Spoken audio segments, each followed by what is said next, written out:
Và 5 giờ 30 thì sẽ có pháp đàm ở tại phòng của Achan như là tối hôm qua.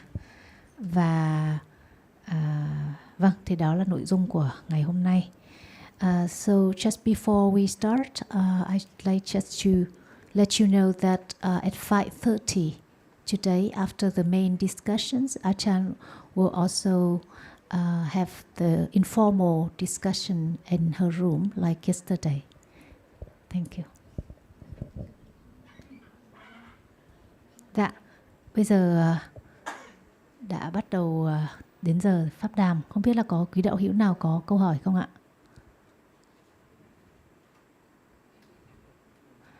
Sơn có muốn tranh thủ bắt đầu không?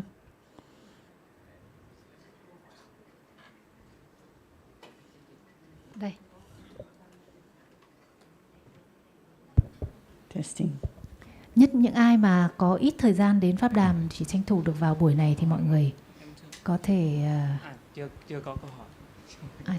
Chưa có à?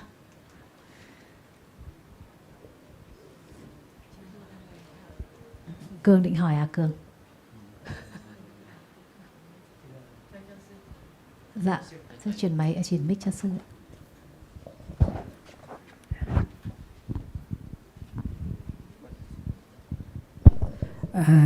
Trước tiên sư kính chào Achan và chú Chôn và cô Sara cùng chị Tâm Bạch và tất cả hội trường. Dạ, kính thưa bà, trước khi Đức Phật thành đạo thì Đức Bồ Tát đã đắc được các cái thiền đến phi tưởng xứ mà Ngài đã tuyên bố cái thiền đó nó không có đem đến cái sự giác ngộ. Vậy tại sao lại có cái đó còn phải đưa vào trong kinh điển làm gì nữa, và tại sao còn phải nói đến những cái điều đó để ở trong kinh điển thì nói là thực hành, ngay kể cả ở trong thanh tịnh đạo cũng vậy, cũng dạy về tất cả các loại thiền nữa. So, good afternoon, Achan and John and Sarah and everyone. The Bhikkhu has the question that we know the Bodhisattva, before he became enlightened Sammasambuddhi Buddha, he attained different jhanas and even to the highest level. But he also said that these jhanas are not the path and cannot lead to liberation. So why in the text they still mention about the jhana should confuse people? Even in the commentaries such as the Visuddhimagga, they also talk at length about these attainments. So if it's not the path, why is it still mentioned so much?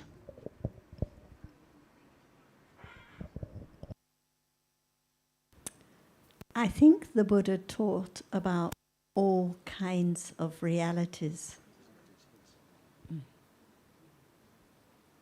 The Buddha taught about all kinds of realities, different kinds of kusala, different kinds of akusala, different kinds of vipaka, different kiriya citas, different rupas. So he taught about all kinds of realities. He taught about generosity and metta, even though generosity and metta are not the path unless they are paramis developed with understanding. So he taught about everything that is real, including very high kinds of kusala. But I appreciate your point that when we read about these kusala, we have to understand that these are also just dhammas, dhatus, elements like we talked about. However great the kusala, it arises, it falls away, and if it's not the right understanding of dhammas, of dhatus, now in daily life, it's not the path, however great the kusala was. So at the time of the Buddha, many people, many monks had attained the highest jhanas, as you said, but no enlightenment unless they listened to the Buddha and heard the truth about dhammas as anatta. But he taught about whatever was real, whatever could be known, including at that time jhana chittas.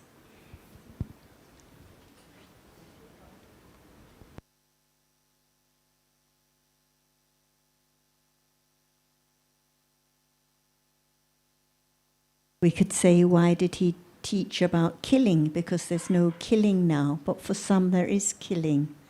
Why teach about jhana? Because no jhana now, but for some at that time there was jhana. So whatever is real was taught about as Dhamma, to be understood, anatta.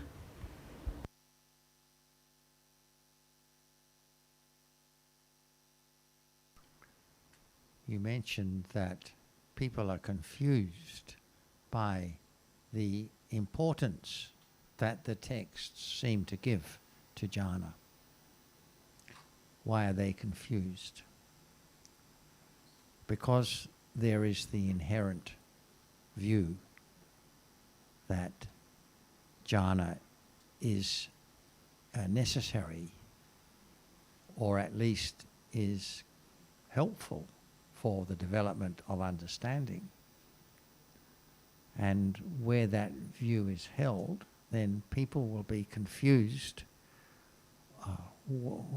when it is mentioned so much, but it is not part of the path. So the problem is not the prominence, the importance that is given to jhana in the as a subject matter for teaching or reference by the Buddha. But the problem is the strong view that most people seem to have, that it would be easier to develop the path if jhana was developed first. And I think the reason that this view is held, it has to do with the hindrances. Because as we know, jhana suppresses the hindrances. And people therefore reason that if the hindrances are suppressed, then it is easier to develop understanding. But this way of thinking misses the point that the lack of development of understanding, the difficulty with developing understanding is the degree to which it has already been developed. In other words, understanding is its own condition for further development. It's not a case that if the hindrances are removed, then suddenly it is possible for the true nature of dhammas to be seen. Because the ability to see clearly the true nature of dhammas that are present has to be developed in itself. It is not there waiting to pop up when the hindrances are temporarily suppressed. And so it comes back to the basic understanding of the message of the Buddha's teaching.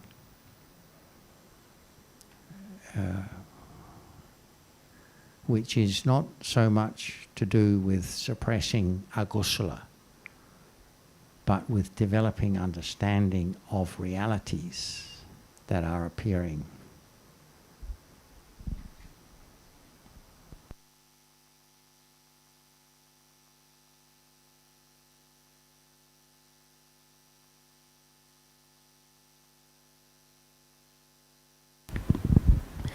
Dạ, thưa Achan và chú Chôn. Vậy thì ở trong kinh điển thì rất là nhiều những cái bài kinh và Đức Phật cũng dạy rằng là thế nào là chánh định. Thì Đức Phật nói là sơ thiền, nhị thiền, tam thiền, tứ thiền, đó chính là chánh định được tìm thấy. Thì như vậy thì điều đó có nghĩa là như thế nào? So in the suttas, we often find the references to the samadhi, like this way. The Buddha asks, "What is samadhi?" And then he goes on talking about the first, the second, the third, and the fourth jhana. So how should we understand this?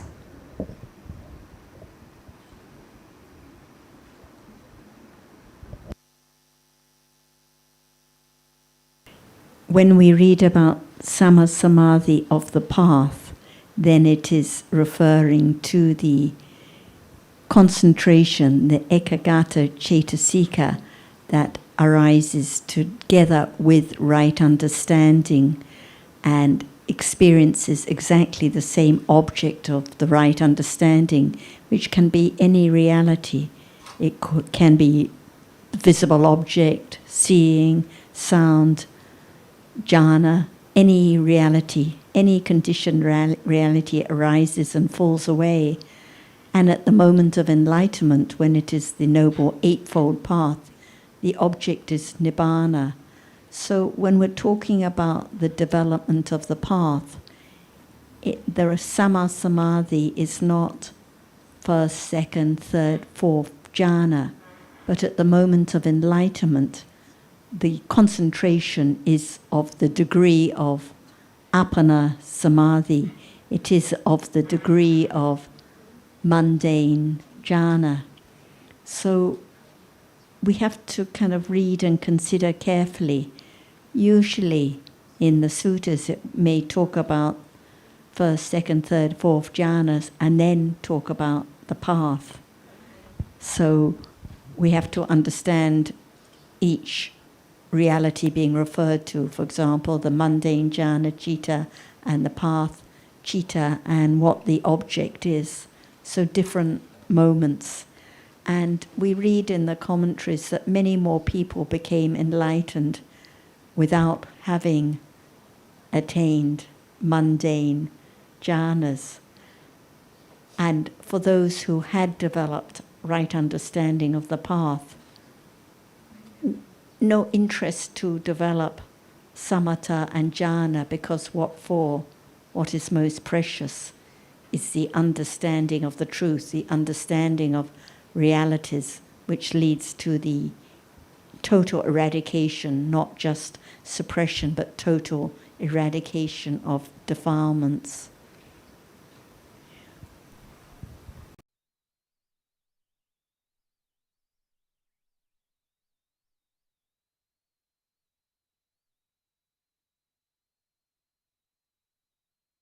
Factors to the path. What are these 8 factors? I don't mean their names, but what are they in reality?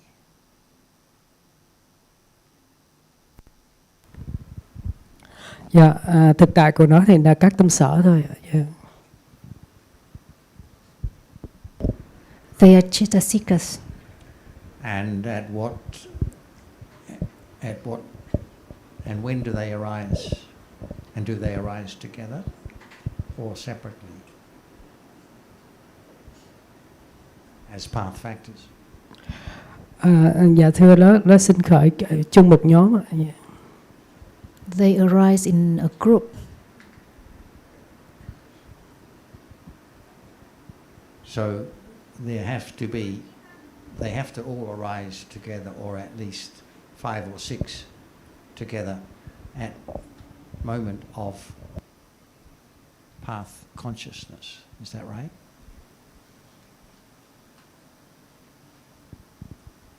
Yeah, yes. And at moment of insight development, some of those path factors arise together also. Is that right? Some of those mental factors arise together.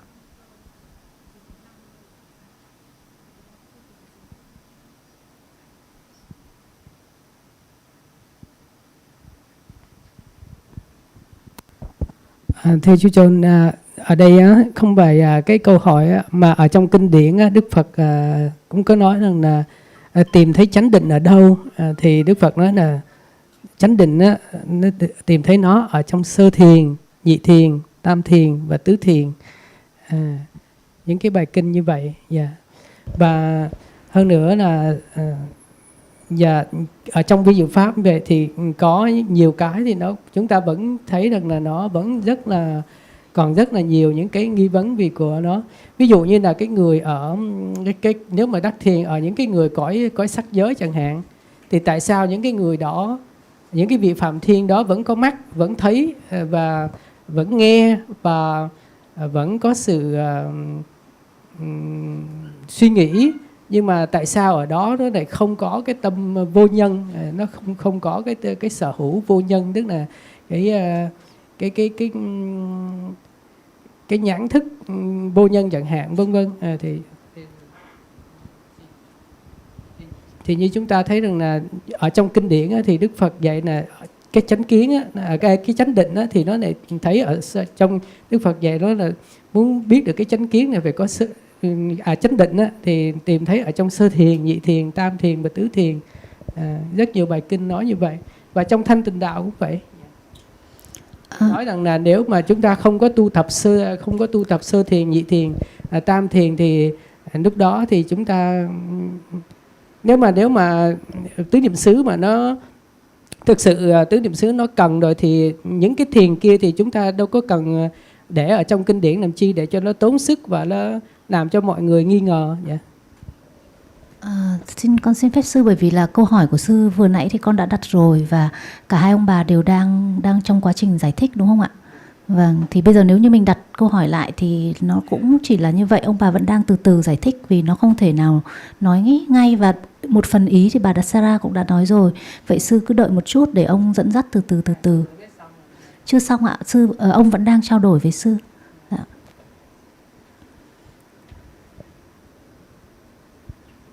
So he just repeated the question, so I said that maybe he just wait some time so that John is processing the answer.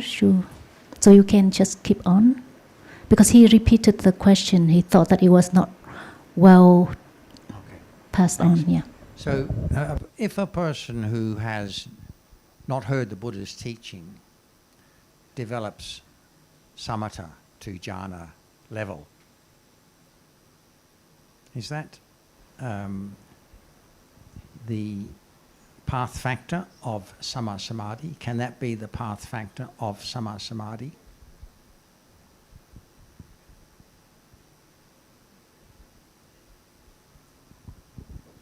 Dạ không. No. So under what conditions can the development of samatha, whether to jhana or not, under what circumstances can that be a path factor? The development of that path factor leading to enlightenment.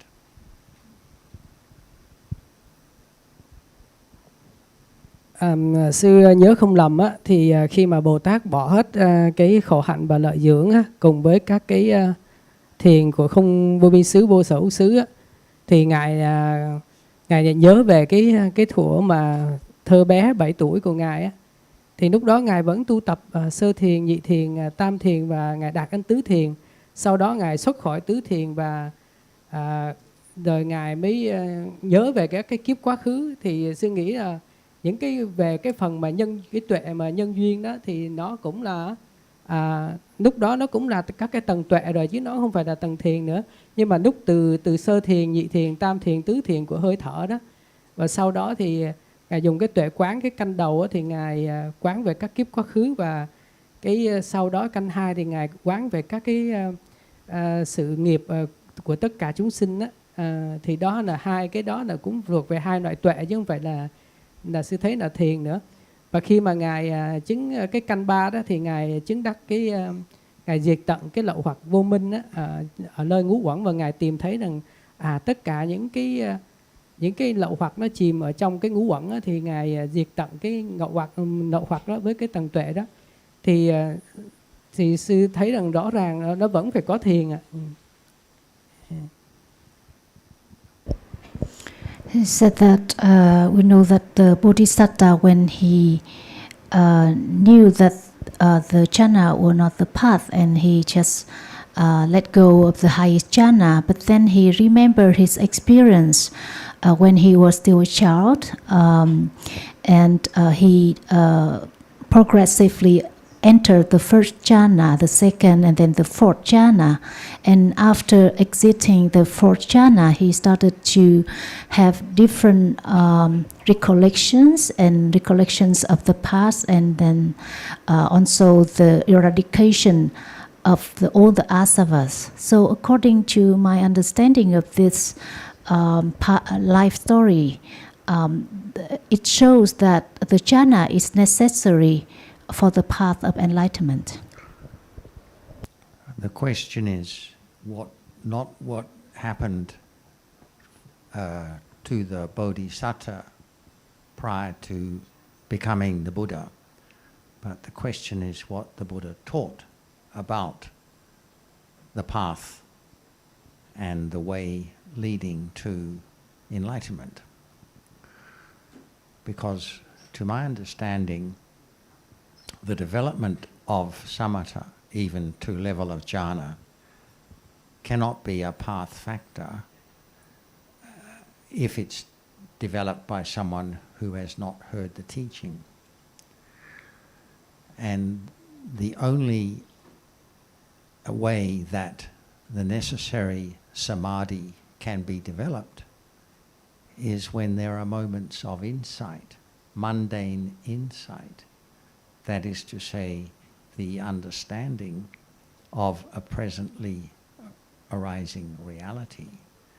At such moments of awareness and understanding, there is the development of samadhi, as well as virya, energy, as well as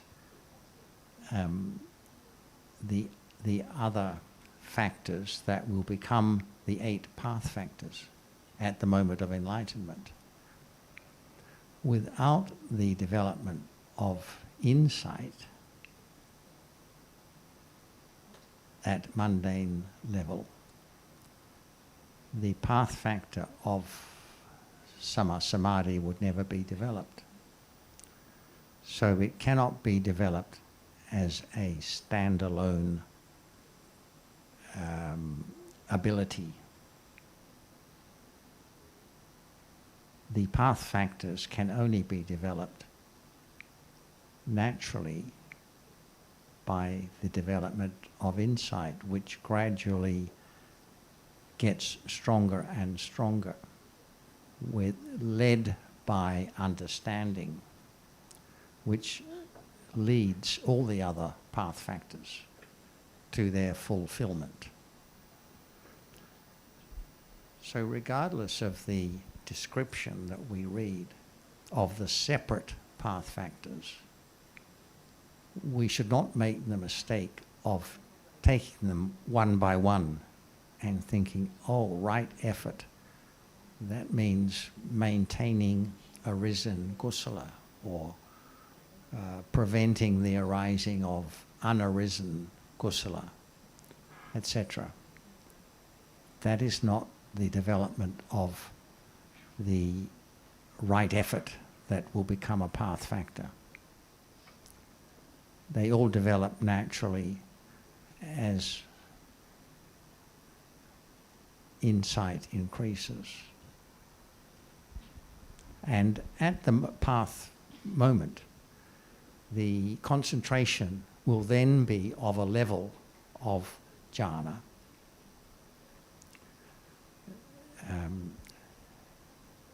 So the concentration that accompanies path consciousness is of the level of jhana,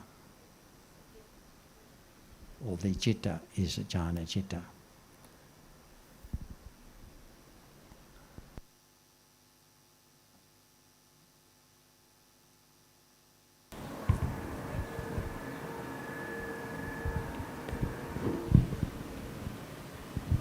Let's talk about calm now. So when we talk about samatha or the development of samatha, actually we're talking about calm, the development of calmness. Everyone would like to be calm, but usually what we take in a day for calm is pleasant feeling and attachment. So at moments of clinging, at moments of expecting, at the moments of wishing, no calm, the mind is disturbed. But at moments of kindness, moments of generosity, at moments of understanding, there is calm at those moments, no clinging or thinking about oneself. And calmness develops with right understanding of the path. And this is higher calm, different from the calm that develops in samatha bhavana, attainment of jhana. So samatha is the path. The more right understanding of dhammas, the more calmness develops with it naturally. And this is higher calm. And this is why, with the development of understanding, why would there be any wishing to attain jhana or any other states? Because calmness is already developing, and there is the letting go of the idea of self or I or my attainments. Whatever arises now can be the object of understanding, the object of the path. So, as Jonathan just mentioned, actually there are two kinds of jhana. So when we read the text, we have to be careful which one is being referred to. The Aramanu jhana is the mundane jhana. Aramana means object. And the Lakanu jhana, Lakana means characteristic. So at moments of enlightenment or at moments of developing the path, there is the development of Lakanu jhana, more and more understanding of the characteristic of realities, until moments of enlightenment when the concentration is of the degree of appana samadhi. So we talked this morning about expectations and wishing. So now what about understanding what appears now? Sound is heard, visible object is seen, pleasant feeling, unpleasant feeling. Because life is in a moment now. If there is dreaming about attaining jhana, any kind of jhana, or having much more kusala, it's a hindrance. It distracts from the development of understanding of whatever is conditioned at this moment. But I'd like to invite Ajahn to add anything more. Who knows what calm is? We just talk about calmness, but what is it? Is it a reality? What kind of reality is it? That's why we learn to understand different stages of calmness. But we have to understand what is calm, or what is calmness. Is it wholesome or unwholesome? To be calm. See, even right now, what are there? Unknown. What is what? So, when we use the word calmness, is there any understanding of the nature of it. Is calmness a reality? Is it citta? Please, is it citta? Chittasika. Yeah, Not no. citta, not citta. Firm confidence of the ultimate truth. No one can change the tattoo, the nature of it. Citta is the chief of experiencing an object. Why we use the word the chief? What does it mean? It means that there must be other realities arising together which experience the same object, but not as the chief. So now, among all kinds of that which experiences the object, they are different. One citta, one kind, which is the chief.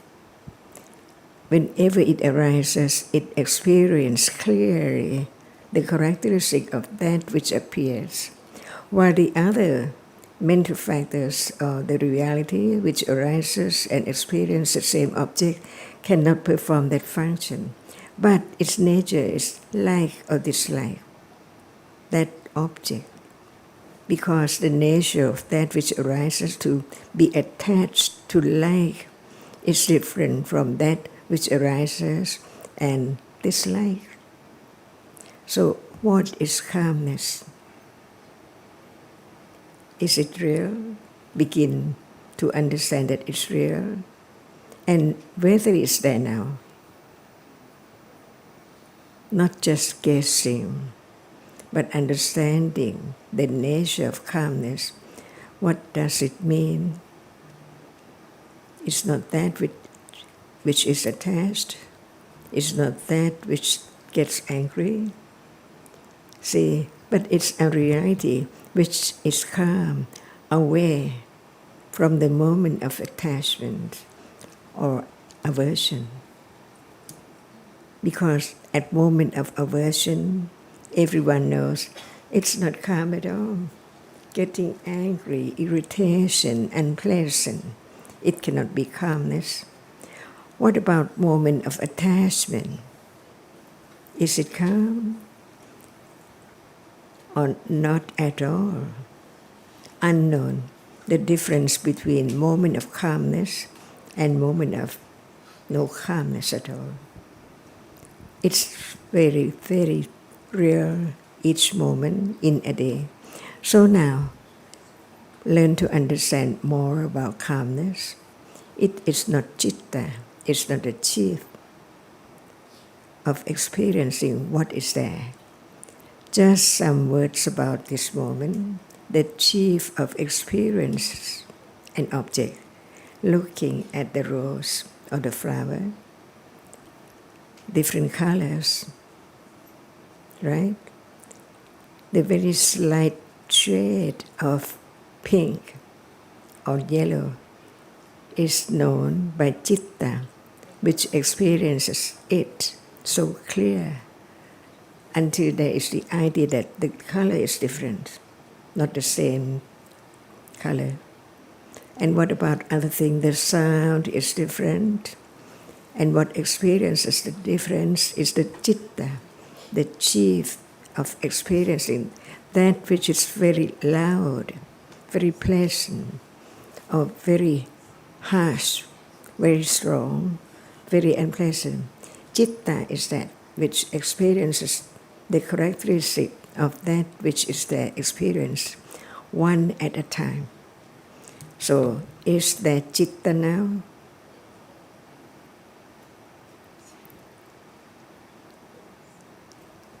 She said yes. Yes, that is citta, calmness.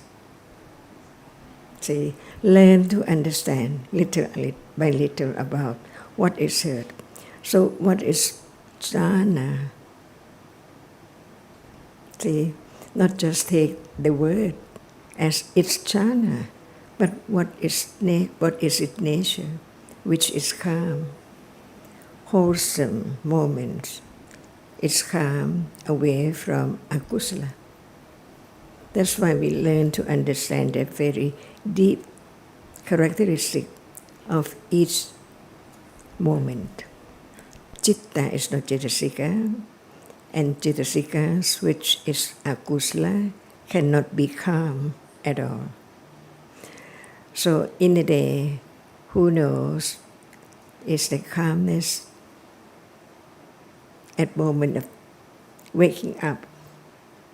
See, seeing now, is it calm? Seeing cannot be calm. See how subtle it is. It just conditioned by karma, and only 7 Cetasikas are there to condition that which arises to experience the object as achieved. This each moment in life is hidden, no understanding of what is what, because whatever is now is not there anymore. How quickly it's gone. Seeing now is not seen just a moment ago. The same as sound now is heard, it's not that sound which is heard just a moment ago. Is that right? And this is the impermanent life. From moment to moment, never be the same at all. That's why no understanding of the truth. That's why there is ignorance and attachment to what appears now as not it is at all. Because now what now appears, arises and falls away, unknown. But this moment is not the previous moment. And next moment is not this moment. Begin to understand Dhamma in daily life, not just the word, but the moment when it's there. Can you have just pleasant object at moment of seeing? Impossible. Can there be hearing only just sweet sound, pleasant sound? Impossible. All by conditioned. That's why we learn to understand each different moment. The moment of seeing is not moment of liking or disliking. And at moment of liking, it's not the moment of disliking, and so on. Each moment is so different, conditioned to arise, not at anyone's will at all. Because now it's already arisen, seeing. No one makes it arise. So now, hearing, can anyone make it arise?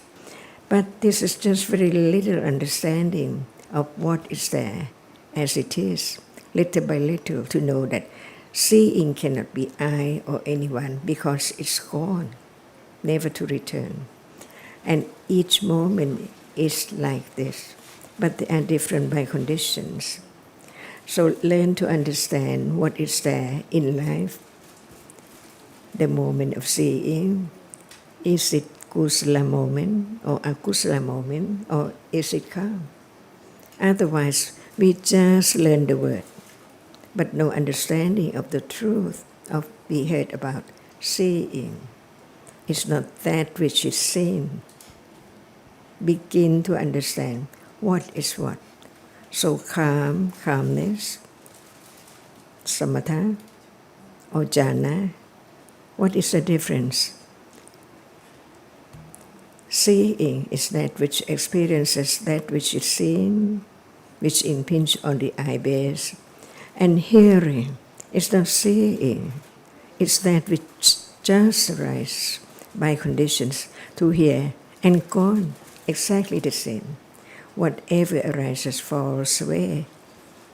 This is the ultimate truth, realized, enlightened by the Buddha. So his words, each word, is now. He taught the truth of each moment in life to understand what is calmness and how can it be calmer and calmer and calmer to the degree of jhana. So just ordinary calmness, any moment of kusala, is not jhana. And what is the nature of that one? Not citta, not lopa, not dosa, but it's a reality which is calm. When kusala moment is there, it conditions calmness at that moment. But when it's a kusala moment, this reality cannot arise with it, because its function is to calm down the moment which used to be akusala, not to be akusala, little by little. That's why we learn Dhamma, to understand Dhamma, which is now, each moment is Dhamma. That's why in order to understand Dhamma, it has to be understanding what is there now, as not anyone or anything. It's only different realities conditioned by different conditions too. So learn to understand little by little, not just think that we have understanding of that word. Because, for example, jhana, what is it? Buddha taught about the truth of everything. Is jhana alopa? What he said should be considered, not just to follow or remembered only, but to understand that which is there now. But what can be understood is that which appears. Even it's there together in a moment, but what appears, only that which appears can be known. So now we just talk about calmness. It's there at moment of understanding. It's calm. Beginning to understand the truth of this moment is conditioned and is gone. It cannot be taken for anyone or any permanent thing. It calms the mind not to like or to be attached to that which is not there anymore. Little by little. That's why so many degrees and levels of understanding the truth, even just one reality. Dhamma, how many akusala Dhamma and how many akusala Dhamma, when they are there or not there. Not just remember the word, but understanding the characteristic of what is there now. So when we talk about calmness, it's not no understanding of jhana and try to have jhana and think that someone gained that state of jhana. But in truth, without understanding, can it be jhana? Calmness, more and more, by what condition? So, who gained the stage of calmness now? Without understanding, can there be any answer? Who gains the stage of jhana? And Ajahn has highlighted, excuse me, Ajahn has highlighted the fact that development of jhana is development of kusala to a very high degree and brings calmness with it. And in fact, the development of jhana has to be accompanied by panya. But it is the panya that accompanies the development of jhana, understands what are the conditions for kusala citta to arise in place of akusala citta. It understands what are the conditions for the temporary suppression of akusala cittas, so that only kusala cittas arise. It understands that the experiencing of objects through the sense doors is a condition for a kusala to arise. So it affects the suppression of experiences through the sense doors. But if we are to say, as initially you said, that jhana is necessary for the development of insight and enlightenment, there must be a specific connection that can be pointed to between samatha or jhana and insight. And there is no such connection described in the texts. So people speculate that the connection is the, as I said before, the suppression of the hindrances. But for reasons I explained there, that is not the connection, because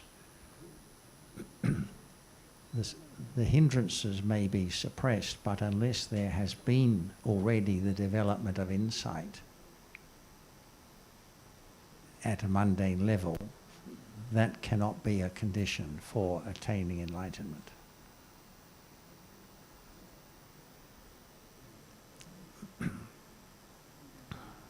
So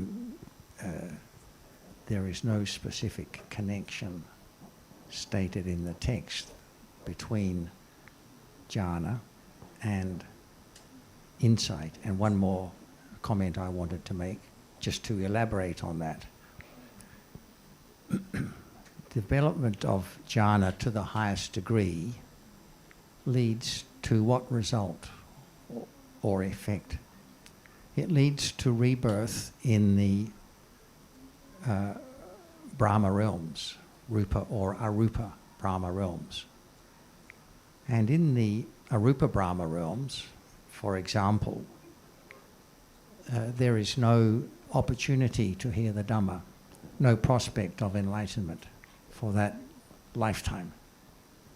So does it make sense to say that jhana is a condition for insight and enlightenment when, if the person passes away, they go for a long period to live where the Dhamma cannot be heard and no further development of insight can occur?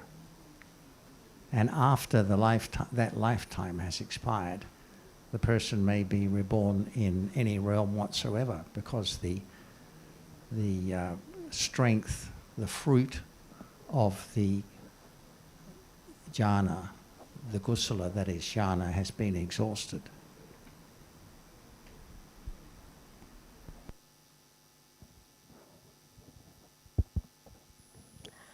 Thưa Achan và chú Chôn cùng cô Sara, trong rất nhiều bài kinh á, thì Đức Phật nói này các tỳ kheo, trước khi các vị tỳ kheo đi khất thực trở về, sau khi trở về các vị hãy thọ thực xong, các vị tỳ kheo sau đó ngồi dưới gốc cây, nghỉ ngơi một chút xíu và ngồi kiết già lưng thẳng. Vị đó an trú chánh niệm trước mặt và vị đó hướng tâm chứng được sơ thiền, nhị thiền, tam thiền hay tứ thiền. Rồi sau đó Đức Phật này dạy vị đó quán cái này là khổ, ví dụ quán sắc, thọ hay là tưởng, hành thức, năm uẩn. Vị đó loại bỏ năm triền cái, rồi sau đó vị đó quán xét và vị đó chứng được sơ đạo, nhị đạo, tam đạo, tứ đạo. Thì trong rất nhiều những cái bài kinh như vậy thì Đức Phật đều, trong rất nhiều những bài kinh thì Đức Phật đều nói đến cái vấn đề là đều nói về cái thiền cả. Rồi Nhưng mà còn một cái là lúc đầu khi mà trong lúc mà Bồ Tát á, thì ngài này nói rằng những cái thiền không vô biên, thức vô biên, vô sở hữu, phi phi tưởng xứ thì ngài cũng đều đã bỏ hết rồi. Như vậy thì có phải là cái người đời sau đã có một cái cách sắp xếp nó không hoàn toàn đúng như lời Đức Phật dạy hay không? Người đời sau sắp xếp có nghĩa là ý của sư là thêm vào kinh hay là như nào? Đúng rồi. So he said that when we read in the suttas, in a lot of suttas, the Buddha said to the bhikkhu, so the bhikkhu in the morning goes for arm round and coming back, sitting under the tree, cross-legged, the back straight, and then with sati established in front of him, enters the first jhana, the second, and so forth. And with the nivarana being suppressed, he got the insight into the impermanence of the five khandhas and so on. And then he became enlightened. But on the other hand, we learn that the Buddha said that the jhana, as we know it, the 8 jhanas, don't lead to enlightenment. So the question he raised here is to question whether all these details have been added later by the people who are not at the times of the Buddha. So we learn about the daily life of those bhikkhus who had attained mundane jhanas and then became enlightened. We also hear about the lives of lay people like Visakha and Anathapindika and so many other lay people who led a different kinds of life. We learn about the lives of kings and wealthy benefactors who didn't sit under the trees and didn't attain jhanas. So he taught to all kinds of people from all kinds of backgrounds. He never said everyone should follow his story of leaving their home, becoming a monk, living in a cave, attaining mundane jhanas, and everyone should lead the lives he left that we read about in all the Jatakas. What he taught was about the 4 noble truths. He taught whatever is conditioned is impermanent and unsatisfactory. He asked whether what is seen now, is it permanent or impermanent, dukkha or happiness, self or not self? Can anyone control what arises at this moment? Even for one who had previously attained mundane jhanas, like Devadatta, and then lost all power. So what is the object to be understood? So he taught the truth about all conditioned realities to be understood, no matter the accumulations, no matter the lifestyle. He didn't say everyone must live in India. He didn't say everyone must shave their head. He didn't say everyone should live under the trees or in a cave. He taught about the path, the way to understand the truth of Dhammas. And this is why what the Buddha taught is just as valid for all of us today as it was 2,500 years ago. He talked about all the followers, bhikkhus, bhikkhunis, laymen, lay women, for anyone who had the interest and accumulations to develop understanding in daily life. So it's about life now. If we think that we should copy another one, for example, copy Ajahn or copy you or copy the Buddha as a bodhisattva, it's the wrong path because it's not the understanding of what is conditioned right now, seeing now, hardness, any calmness now. Without understanding, it can't be known. So he taught about life at this very moment. If we waste time dreaming about another lifestyle, thinking we should be sitting in a different place or a different object should be experienced, this is all the idea of I, atta, thinking I should do something differently, not the understanding of conditioned dhammas at this very moment. So the truth is so precious, and it's a big burden if we think that something different has to be done. We have to go to a different place, or we have to attain jhanas, or we have to just have wholesome states arising. It's a big burden for clinging. So the right path is the letting go of clinging little by little by understanding what is here and now. And just a short addition to Sarah's comments. There were many monks in the time of the Buddha who were developing the path and were also developing samatha.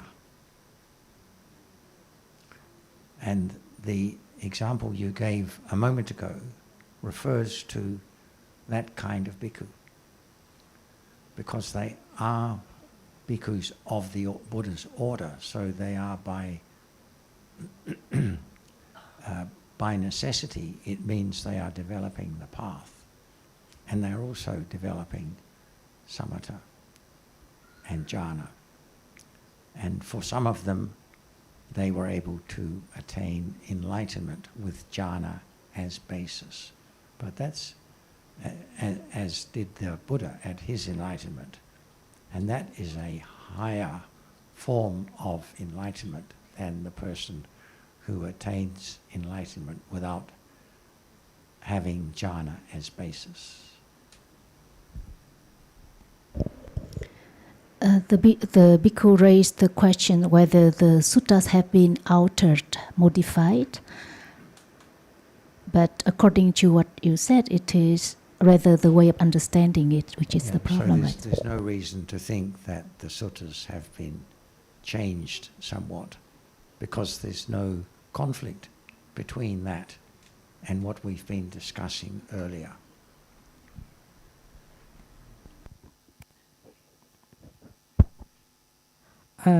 Tại sao sư này hỏi Achan với này chú Chôn về kinh điển là hoàn toàn thay đổi? Thì có một vị hòa thượng rất là lớn ở Việt Nam á. Điều này mấy sư rất là thấy nó không có hợp nên mới hỏi rằng là ngài nói rằng là kinh điển thì ngài nói rằng cái người đời sau thêm thắt vào rất là nhiều. Nhân tiện thì sư cũng mới hỏi như vậy. Yeah. He said that the reason he raised that question because one very famous and well-known monk in Vietnam said that he suspects that the texts have been changed by the people later than the Buddha time. So that's why he asked this question, so that the thing can be clarified.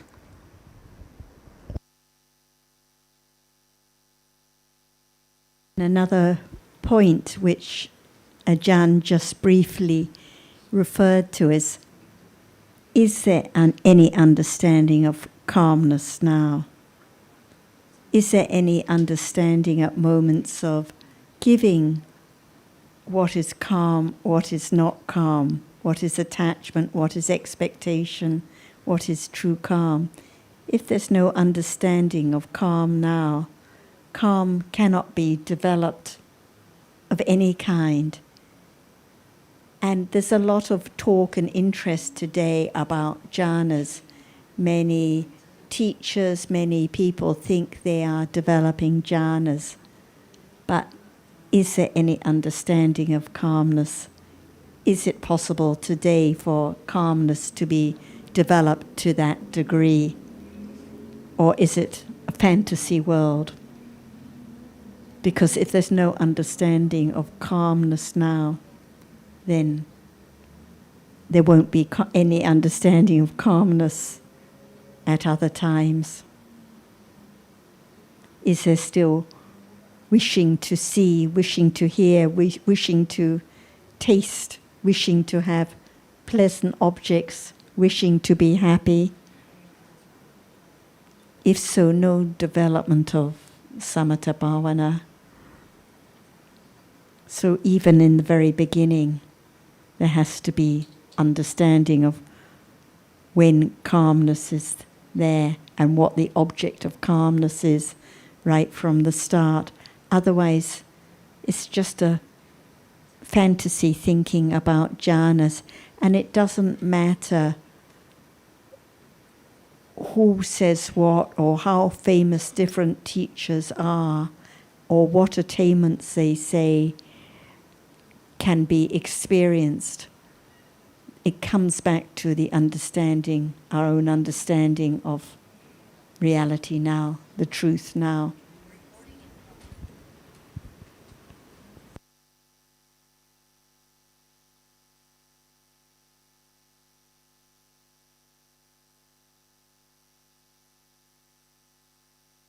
We don't see any evidence that these suttas have been altered. I think the Pali has been very well preserved.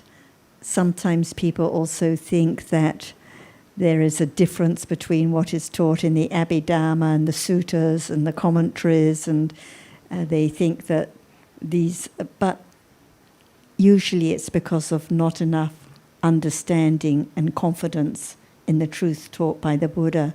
We don't see any conflict or differences in what is taught, whether we read the suttas, the Abhidhamma, or the ancient commentaries.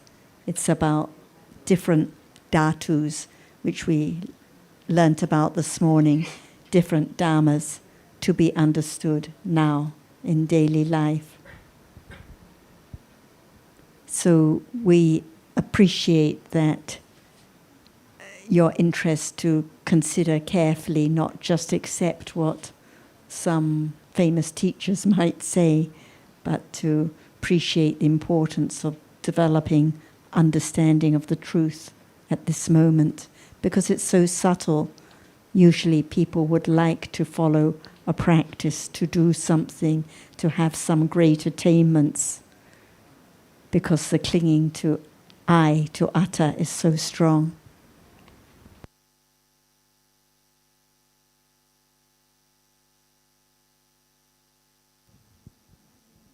Dạ, sa thú, sa thú. Cương đi.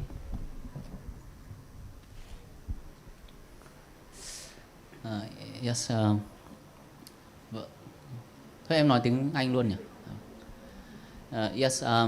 Thank you very much from the explanation of Sarah and John. So, one of my one thing that I draw out from that is many people try to draw some impressions, and they had their inspirations from the life events or stories of the Bodhisattva or great disciple. The events that occurs in their lives, and they think that all the secret on that. But as John and Sarah explained, it's not as important as the teaching itself. It's not important what occurred to Bodhisattva or what occurred to Dhammadina, for example, but what is more important is what they taught us.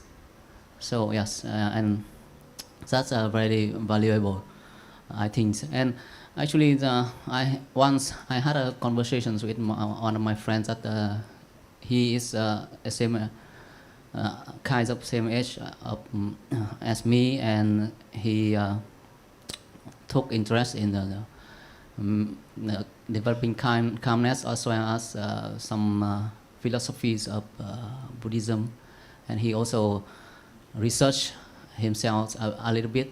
So when I converse with him, I also stress that it's not about practicing, it's not about trying to do something or try to plan or try to follow exact some kinds of procedures, but it's all about understanding. That's what the Buddha taught. But then he replied to me, but isn't that the Buddha himself also practiced a lot? And yes, I was paused and I did not know how to respond well to that comment. So maybe I would like to have your help to answer such comments. Yes, thank you.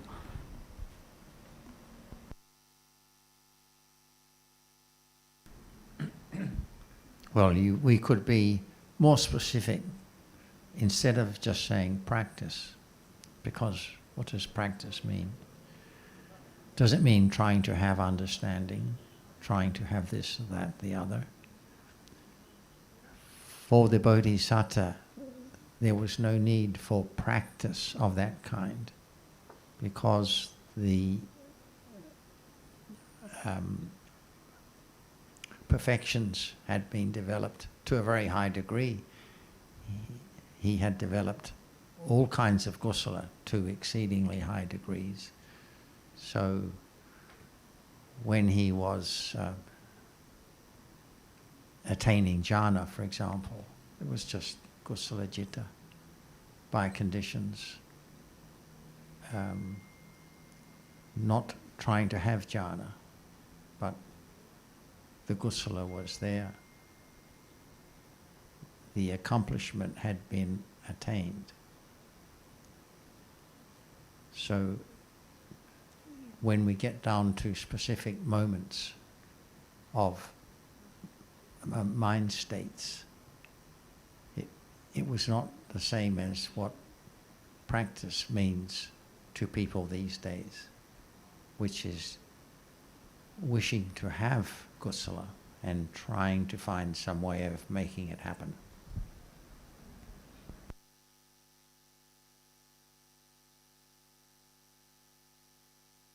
I think that when there's understanding, your friend or anyone, that whatever arises now is conditioned, seeing now is conditioned, hearing is conditioned, thinking is conditioned, no one to do anything at all, then there will be no more idea of I practicing or the Bodhisattva practicing or anyone practicing, because in truth there is no one to do anything.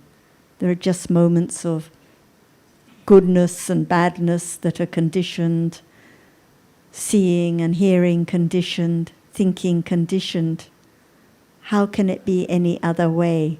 So just the idea of I practicing is the idea of atta, the opposite of what the Buddha taught. So start by asking him, what is practice? Who practices? What is practice? What is the purpose? Because how can there be any understanding of the life of the Bodhisattva when there is the idea of someone doing something? And I'd like to ask what your son's impression was from this morning. Yes, he had some impressions on the words of Atta that the teachers had mentioned. That, and I thought that he did not thoroughly understand yet about that meaning. He confused that maybe what the teacher said, that the Dhamma has some kinds of Atta. So I need to re-explain that to him. But I think it's all went down to one question for him, that he's still wondering why we choose to believe in the Buddha, to listen to the Buddha, but not anyone else. I mean, not any other philosopher in the history. So yes, I think that's the pivotal point for him. On the first point about atta, because Ajahn asked him, are we living in the world of atta? And he was a little confused. It means that when there is no understanding, it's always something, someone, no understanding of elements. And when it's the world of atta, there is the idea of I can practice, I can choose who to have faith in, I can decide this or that. This is the world of atta. But when there is more understanding of dhammas, each moment is conditioned, not I choose to listen to the Buddha. Now hearing about different dhammas like seeing or hearing now, for some there are conditions to appreciate that actually this is the truth of life now, and there is interest to learn more about it. For others, like one young man this morning said, okay, I've heard a little, no interest. But who knows, maybe later, maybe conditions. So each moment of interest, each moment of thinking is conditioned. And what we're talking about is not faith and belief, just like praying to go to see the Buddha, or just accepting and believing it because Ajahn or the Buddha said it's true. We all grew up with different religions and different ideas, so it's not just because of some faith, but because there's enough understanding to condition confidence that what the Buddha taught is the truth, and that conditions more interest to understand more and to learn this is more precious than any other subject to consider and study more. So please share with your son further. He's very fortunate to have a father who has so much interest and confidence in the Dhamma to encourage him.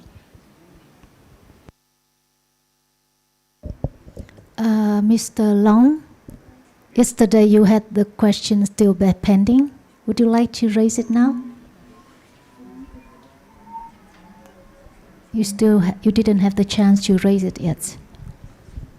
Maybe you can come to the other. Dạ vâng. Trước tiên con xin cảm ơn Ajahn với cả xin cảm ơn đại chúng ạ. Thưa cho con hỏi là khi mà trong trạng thái an tịnh là có cảm giác như cái không suy nghĩ gì, và trong cảm giác nó rất là nhẹ nhàng, an tịnh, thì lúc đấy thì có cái ngã không ạ? Tức là có cái ngã đang hoạt động không ạ? Hay là lúc đấy là đang là ở một cái trạng thái là đang ở một trạng thái rất là tốt ạ. Đấy, dạ vâng. You can speak English, right? You can say it in English, please. Yeah, okay. I wonder when sometimes sitting or maybe doing something, or I don't think, I think nothing. It means that I in the state of silent, but it look balanced. It means that I don't think to go, would like to do nothing or think the past or think the future, just silent completely. And I wonder whether it is what this state is good, or it means that it means anatta state. Yeah, thank you.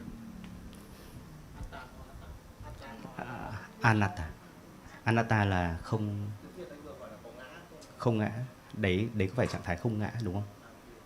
Okay. Is it now? Is there a state of silence now? Not actually. Now I think here, that hearing and thinking and think toward about the good being. So that experience you mentioned is gone, so of no significance because it's completely gone, but still thinking about it, wondering about it. So the thinking now is real, the clinging to the experience is real, but the experience is gone, so it's unimportant. Just as if there was jhana a few moments ago, or anger, or your experience, it's all gone. So we learn, let go of what's past because it's unimportant. Otherwise, the clinging to different experiences hinders the path, hinders the understanding of what is true now. And if there is a kind of idea that somehow sitting in silence is something worthwhile, that's not correct, because actually at each moment of experience, the citta always arises, seeing, hearing, smelling, tasting, thinking. So there's always a citta arising, experiencing the object. Sometimes it seems so quiet and tranquil, like when we're walking around the lake or in the forest or sitting quietly in the room. But what about all the subtle clinging? What about the clinging to the pleasant feeling and the tranquility? So this is not true calm at those moments. But anyway, it's gone back to this moment. So always gone back to now, understanding now at the moment of doubt or thinking or wondering. There can be understanding now, all dhammas, all anatta. So the Buddha taught, let go of the past, don't dream about the future, but understand the present moment, what is conditioned now. Okay, thank you very much. Very good to see you again, Mr. Locke. Thank you. Yeah.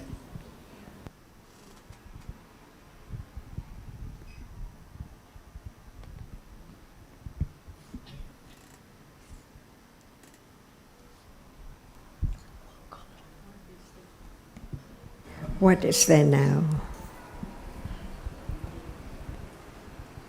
What is there now? Now, hearing. Okay. Is there any understanding of the nature of hearing? Yes. What is it? It's nothing. It's rising and fall away. It's there already, right? Yes, already. No one makes it arise at all. Yeah, rise and falling. So, is it calm at moment of no understanding and taking it for I or something? Is it calm? Yes. It's calm, but now rising and falling, and I know about this present moment, and I know about the hardness and softness, and yes. So, what is calmness? What's calm now? What is calmness? A calm.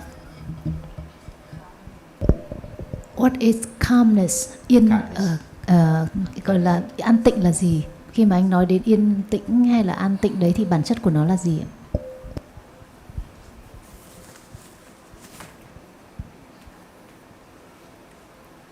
It means that at this moment, stay completely and here, truly, ultimate, truly, and completely at this moment.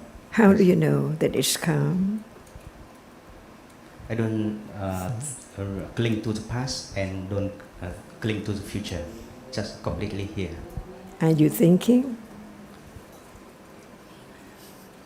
Not thinking a lot.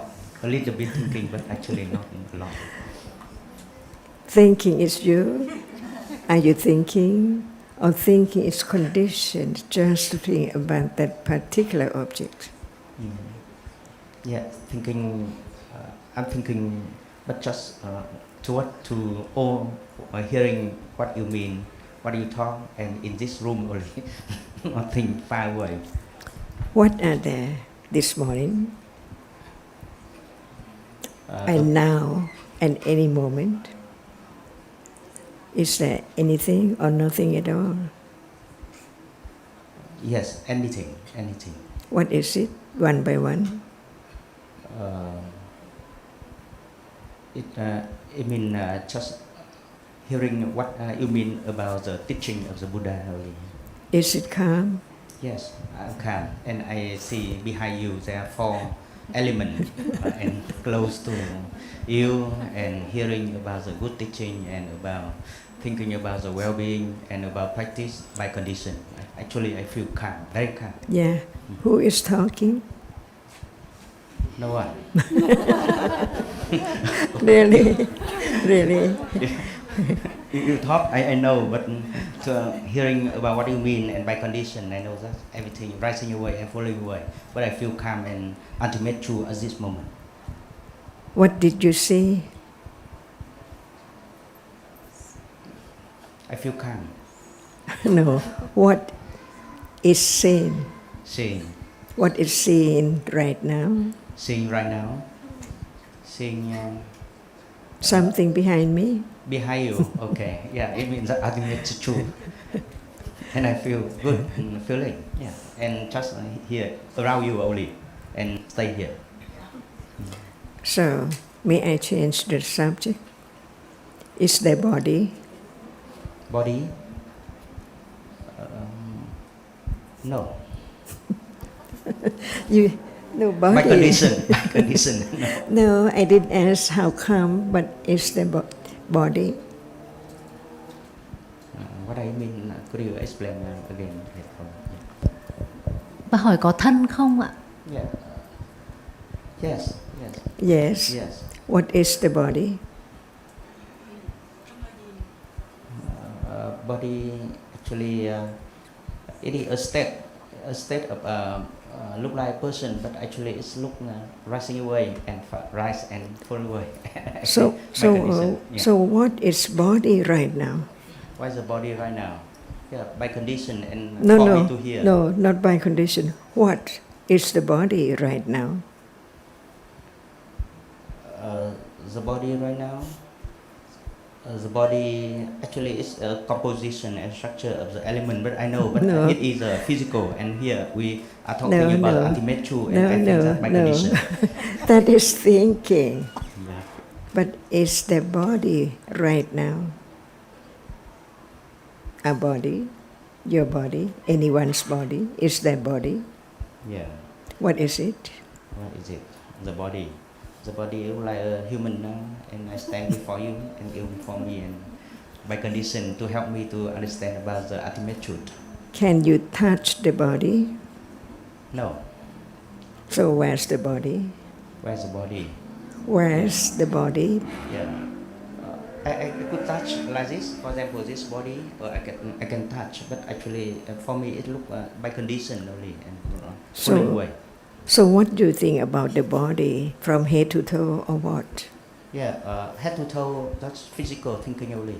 But for me, ultimate truth, and I see is What do you mean by physical? physical. It means that by eye, by seeing, by hearing, So, and we make a shape and make a concept only. okay. But concept and shape, I understand. I made the truth from you, and then no, Is the eye body? the eye body. Mắt có phải là thân không? No, it is eye. Is seeing body? See the body. Seeing. Seeing, yeah. Is it body? Seeing, is this body? No. Why not? Yeah, body, physical thinking, and here, and it's a composition and a structure. Body. It's hardness of body. Head When to- you touch it, just touch it now. Yeah. Is it hardness of body? It's soft. Soft. Yeah. It's not body. Soft, soft. Now soft is state of soft. Soft is body. Anything soft is body, or what is but the body? Yes. No. But it's state of soft and honey, and it's state only. Yeah. I know, cool or hot. Yeah. The body is hard, Mm. or hardness cannot be body. Honey is body, and no. So is the body hard? Is the body hard? Is the body hard? No. What is touched? What is touch? And touch soft and little bit hard, and it's So yeah. is softness the body? Softness. Is it the body? No. So what is the body? The body is by condition. And by No, concept. not by condition. What is it? What is it? What is the body? Is the body as mentioned, described, and from the head to the toe. No, it's hard, it's soft, Hard and soft. not the body. Yeah. Okay. So is there any body? Is there anybody? No. Concept. By concept. By what? It's concept. It's a concept. What is concept? Concept is we think Vietnamese is body thân, but in English is body. Or maybe another language. Maybe. At moment of touching, do you have to think that it's hard? Yeah. Okay. At the moment. Of touching, do you have to think that it's hard? Yeah. No, you don't have to think. It's hard. It means that at the moment when I'm touching and I. So think, hardness cannot be a body. Okay. So is there any body? Is there anybody? No. What is it? Yeah. Because. It's not the body, but what is it? What is this? Hardness is not the body. What is it which is hard? It's hard. For example, here is land, and I touch the land, and then it's hard. So no body now, right? You Yeah. don't have any body, Yes. not at all. Yeah. No doubt. Where's my body? Now no body. Where is it? Yeah. By condition only. No, I mean that before talking about body, there is body, my body, your body. But when we talk about something like hardness, is the body hard? Is the body hard? Yes. See, the body is hard. Hardness is not the body. Yes. So the body. Yeah. Thank you.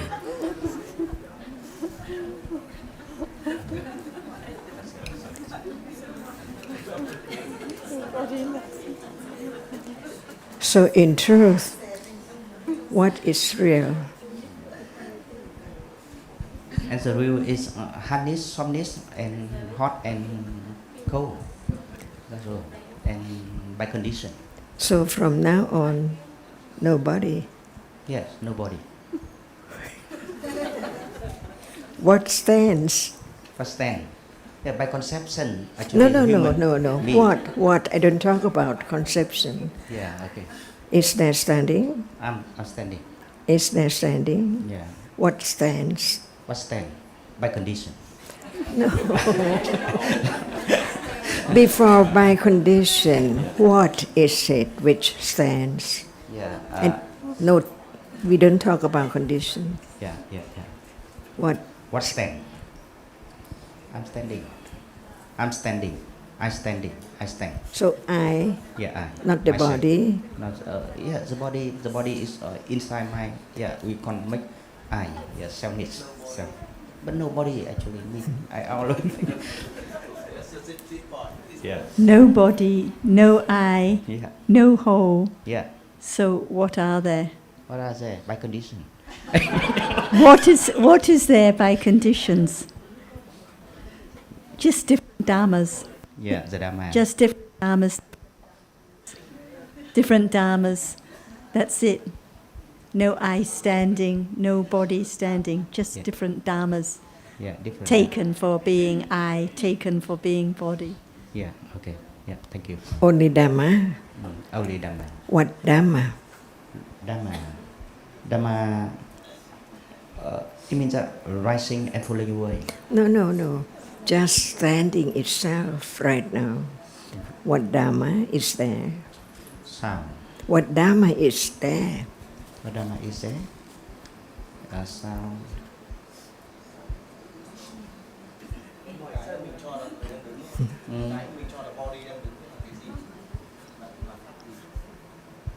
It means that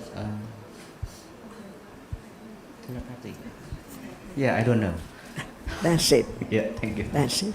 Yeah. That's why we listen to the word of the truth about each reality, which is real. Yeah.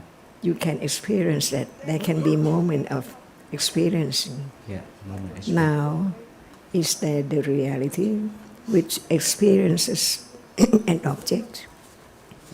Is there? Yeah, experience. What is it? I mean, yeah, biết rồi. Yeah, okay. It is the experience of the object is standing and rise and fall away. Can the body experience anything? Yeah, the body experience, but for me and nobody. Yeah, and yeah, I also experience a little tiring and No body, so how can the body experience if there's no body?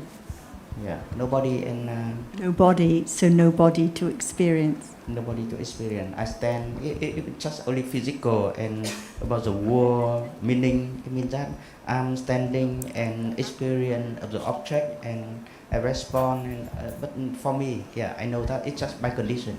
Are you coming tomorrow morning? Yeah, I don't know. Yeah, I now I'm planning. I have intention tomorrow, but here maybe some So we by condition. continue tomorrow by conditions. Yeah, by condition. Does the body come? The body come. So you bring the body. Yeah. Thank you. I continue. So hearing. just learn about the truth, one reality at a time. It's so very subtle. And it's there now. How subtle it is, even it's there now. Nobody understands the truth of it at all. Like the body come, or who comes, or what.